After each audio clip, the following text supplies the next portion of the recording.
Salut tout le monde. Aujourd'hui, nous allons lire le livre Le garçon qui aimait la lune.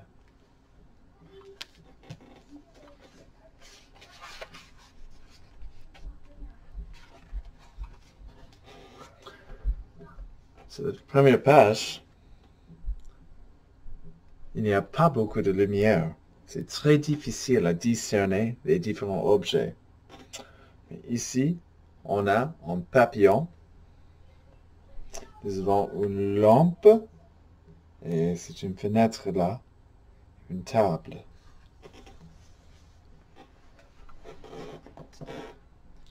Il y avait très longtemps, par une nuit de juin, les lumières de la ville s'éteignirent l'une après l'autre, jusqu'à ce qu'un seul astre illumine le ciel.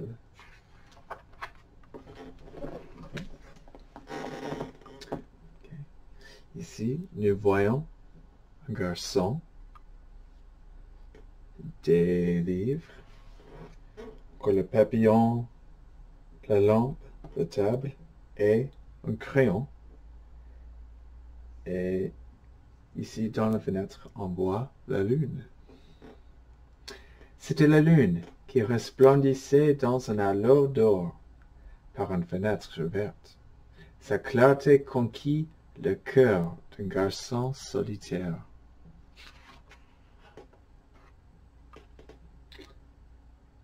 Nous voyons ici les toits des autres maisons, encore le papillon, la lune et les garçons avec une fleur.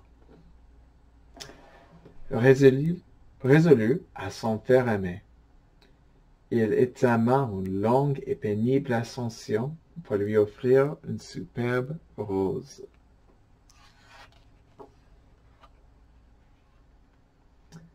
Nullement impressionné, la lune le repoussa avec douceur.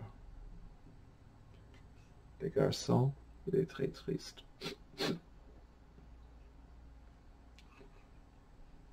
Il tient toujours la rose à la main, mais ce n'est pas devant lui un signe comme l'enfant, mais c'est évident qu'il a été rejeté.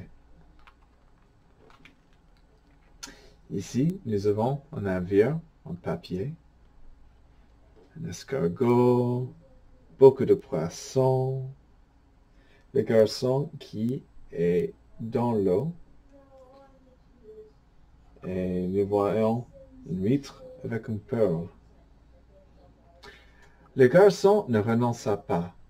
Traversant les flots turbulents, il navigua longtemps en quête du cadeau incomparable qui pourrait lui plaire. De l'autre côté des 7 mers, il entendit murmurer que le plus exquise des perles se cachait tout au fond de l'océan. Ici, nous avons un phare, oiseau, un avion en papier, et les garçons avec les perles.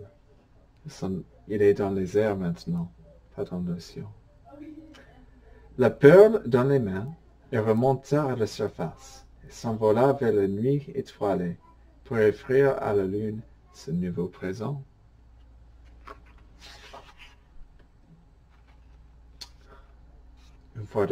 Une fois encore, elle refusa. Le garçon, il est si triste. C'est un livre assez mélancolique, n'est-ce pas? Ici, on voit le garçon avec une épée, un dragon. Le garçon ne vacilla pas. Le cœur meurtri, il tira son épée et affronta le féroce dragon de la forêt. D'une frappe rapide, il s'empara de sa prunelle de diamant.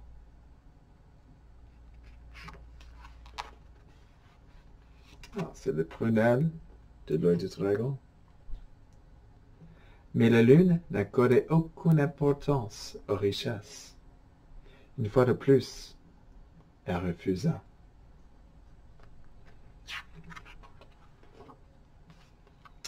Ici, on voit un tour. Et je crois qu'il y a une personne dans le tour. On voit ici le garçon. Vaincu et démoralisé, le garçon se retrouva devant une maison tout délabrée. Je suis désolé. L'ombre d'un veilleur apparut à la fenêtre.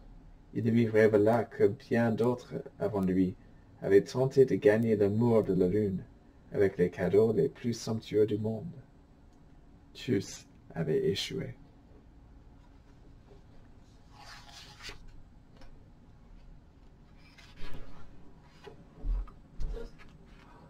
Le garçon, il pleure. Il est si triste.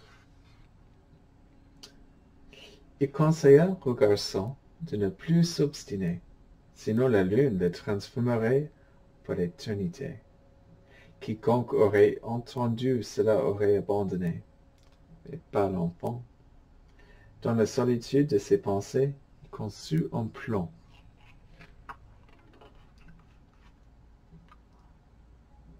Nous voyons les toits des maisons. Ici, c'est la lune. Qu'est-ce qu'il a fait, le garçon? Il attacha la lune avec une longue corde et la maintint en place. Et quand le soleil se leva lentement à l'horizon, le garçon offrit enfin à la lune quelque chose qu'elle n'avait jamais vu auparavant.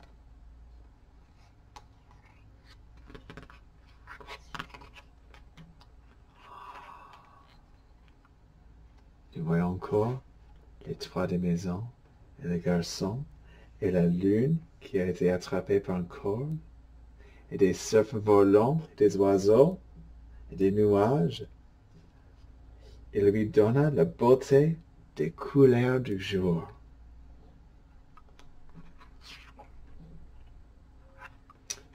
Ici, on voit des autres enfants. Elle a une rose dans la main, un navire sur l'océan, et le garçon avec la lune. Aujourd'hui, si vous regardez la lune au cours des nuits sombres et magiques du mois de juin, vous pourriez bien vous apercevoir qu'elle n'est pas seule.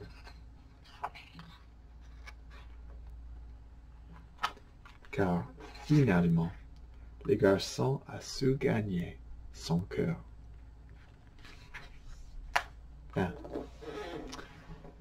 Merci et à la prochaine.